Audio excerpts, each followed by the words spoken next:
J'ai envie de pousser un coup de gueule dans cette vidéo sur la haine, la méchanceté gratuite qui se déploie sur les réseaux sociaux, notamment sur Facebook.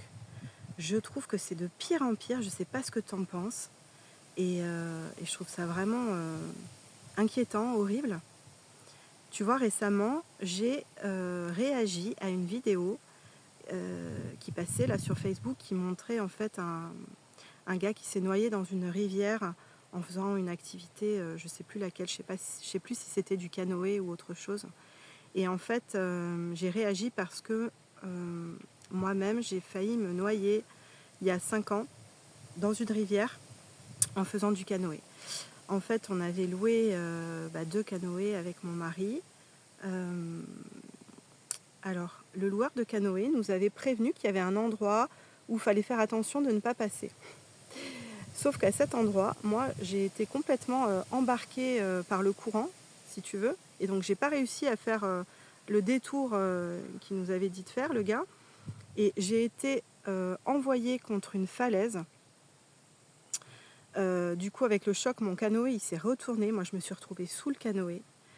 Et en fait, à l'endroit de cette falaise, si tu veux, il y avait un siphon, un vortex, un siphon, je sais pas trop quoi, qui était en train de m'aspirer. Donc, autant te dire que j'ai vraiment cru que j'allais mourir. Je ne sais pas comment j'ai réussi à ressortir la tête de l'eau.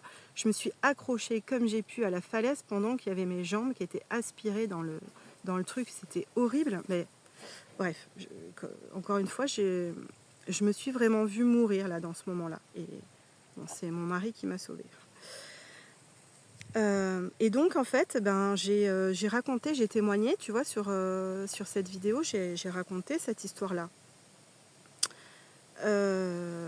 J'ai raconté cette histoire-là et en fait, il y a un gars qui m'a répondu, qui m'a écrit un commentaire assez dégueulasse en me disant oui, oui, de toute façon, c'est de ta faute, vu que tu avais mal mis ton gilet de sauvetage, donc c'est de ta faute. Bon, tu comprends bien que c'est pas le genre de commentaire que tu as envie de lire ou qui te fait plaisir à lire quand tu confies un truc déjà assez douloureux pour toi.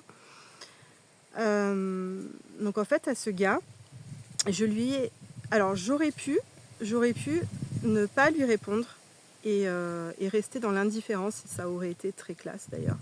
Sauf que ça a été plus fort que moi, je lui ai répondu cette phrase, je lui ai dit toi seul connais ton intention en m'écrivant ça. Bon, après il m'a répondu autre chose, mais en fait il avait rien compris à ce que je voulais lui dire, mais bon, je pense qu'il a... Bon, bref, il a le cerveau qu'il a, ce jeune homme. Mais en fait, qu'est-ce que je voulais dire par là? C'est que moi, quand j'ai écrit ce témoignage sur cette vidéo, mon intention, c'était justement de témoigner de ce qui m'était arrivé, non pas pour passer pour la victime, me faire plaindre ou qu'on me dise « Oh là là, ma pauvre, c'est trop triste, t'as failli mourir », tout ça. Non, non. C'était vraiment dans le but de témoigner pour que des gens qui me lisent sachent les potentiels dangers qui peuvent arriver en rivière et aient conscience justement de l'importance d'attacher son gilet de sauvetage, de le garder, tout ça. Parce que en effet, moi, je l'avais desserré mon gilet de sauvetage et c'est pour ça que j'ai du mal à rester à la surface. Et bien sûr que c'était bête ce geste, mais je n'avais pas assez conscience du danger. Et évidemment que si j'avais eu conscience du danger, je ne l'aurais pas desserré mon gilet de sauvetage. Et bon, peut-être que ça se serait passé différemment. Tout ça pour te dire plusieurs choses. Déjà, la première chose, c'est l'importance de l'intention, de notre intention de départ quand on écrit quelque chose ou qu'on dit quelque chose à quelqu'un. Bon, tu vois, cette personne, elle a même pas compris ce que j'ai voulu lui dire. Je la renvoyais à son intention pour savoir, mais en fait, pourquoi que tu me dis une chose comme ça, tu vois? Est-ce que c'est pour mon bien? À quoi ça sert? bien sûr que j'ai fait une connerie de desserrer mon gilet de sauvetage, mais ça sert à rien de me le dire après coup, tu vois. Et voilà, donc c'est ma première invitation dans cette vidéo à t'inviter à te poser la question de ton intention quand tu dis quelque chose ou que tu écris quelque chose à quelqu'un.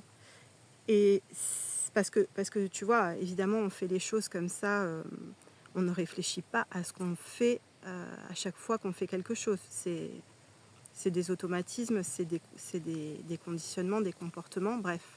Ok, d'accord. Maintenant, si tu vois que tu as blessé quelqu'un ou que tu as dit un truc pas cool, eh ben, remets-toi, re-questionne-toi sur ton intention. Pourquoi tu as dit ça? C'était quoi le but? C'était quoi ton intention en fait? Et si tu te rends compte que c'était pourri, ton intention, que c'était pas cool, eh ben, c'est possible de faire un travail sur toi pour changer ce truc-là, tu vois. Déjà en prenant conscience. Après, tout dépend de toi, si ça te pose problème ou pas, comment tu as envie de te comporter dans la vie. Mais voilà. Il y a toujours moyen, quand on se manque, de rectifier le tir, d'aller s'excuser ou de rattraper le truc. Bon, ça c'était la première chose, l'intention.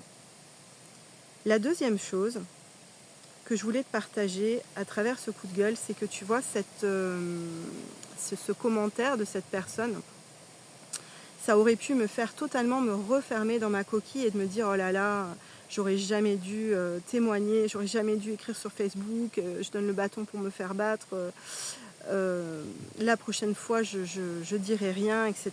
Tu vois. Et en fait, non. Non, non, non. Ce serait les laisser gagner, ces gens-là. De se taire, de rester dans sa coquille, tout ça par peur de personnes comme ça notamment.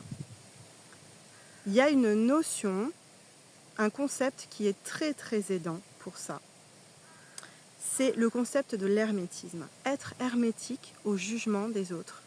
Et notamment être hermétique à ses propres jugements. Parce que on a été beaucoup conditionnés pour avoir peur de s'exprimer. Ça a commencé à l'école, hein, je veux dire en classe, quand on osait prendre la parole et puis que le maître ou la maîtresse finalement se fichait de nous ou que les camarades dans la classe rigolaient, etc. Et du coup, notre cerveau a enregistré, oh là là, je m'exprime, je me fais moquer, donc je me tais. Et il y a combien de gens, peut-être toi tu en fais partie, de gens qui auraient des choses à dire, qui auraient des choses à partager intéressantes et qui se taisent, qui restent dans leur coquille par peur d'être critiqués, d'être moqués, d'être jugés. Et quand tu arrives à intégrer ce principe de l'hermétisme, en fait de t'en foutre complètement de ce que les gens vont dire ou penser ou écrire, ça te donne une liberté de dingue en fait. Et ça te donne tout simplement la liberté d'être totalement toi, d'oser partager des choses comme tu vois, comme cette vidéo que je suis en train de faire où, où tu vois voilà, des gens qui osent, encore moi là je dis rien de clivant dans cette vidéo, mais je pense à certaines personnes qui osent dans leurs vidéos, elles se reconnaîtront peut-être si elles regardent, parler de choses clivantes, donc qui appellent quelque part la critique ou le désaccord, etc., mais qui osent quand même le faire parce que elles sont assez ancrées en elles, elles sont assez fortes en elles, elles ont assez confiance en elles finalement pour ne pas faire les choses par rapport aux autres et ne pas se limiter à cause de cette peur-là. Voilà, mon invitation c'est vraiment ne te limite pas par cette peur du jugement, du regard des autres. Tu sais, il paraît que c'est la peur, je crois qu'après la peur de la mort, c'est la peur la plus développée chez l'être humain. C'est dingue, hein. Et pourtant, mais si tu savais,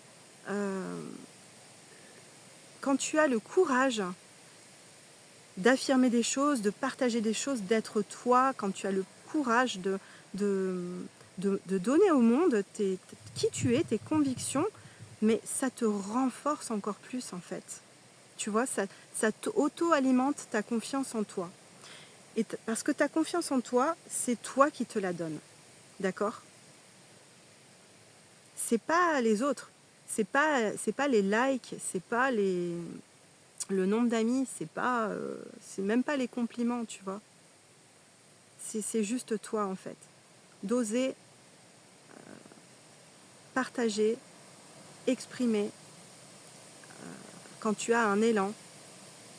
Et c'est toujours intéressant, tu vois. Ça va pas forcément intéresser la terre entière, ce que tu vas dire ou ce que tu vas écrire.